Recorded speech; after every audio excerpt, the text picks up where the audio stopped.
সময়টা যেন সিকান্দার রাজারে। জিম্বাবুয়ের এই তারকা অলরাউন্ডার একদিকে আইসিসি ওয়ানডে অলরাউন্ডার র্যাঙ্কিং এ উঠেছেন শীর্ষে, অন্যদিকে আন্তর্জাতিক টি-20তে গড়েছেন বিরল রেকর্ড।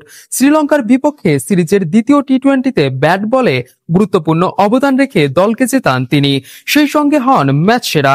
তবে এই ম্যাচ সেরার পুরস্কার শুধু জয় এনে দেওয়ার জন্যই নয়, বরং নতুন ইতিহাস রচনার সঙ্গেও যুক্ত।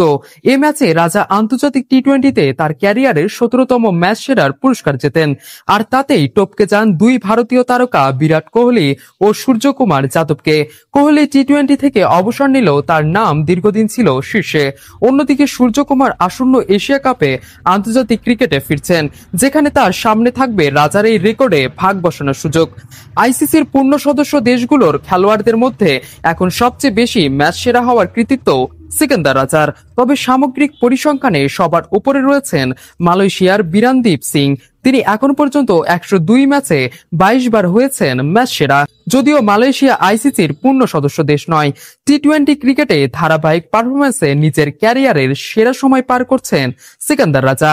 ব্যাটিং, বোলিং এবং নেতৃত্ব গুণে তিনি এখন শুধু জিম্বাবুয়ের ভরসা নন, বিশ্ব ক্রিকেটের এক উজ্জ্বল নাম।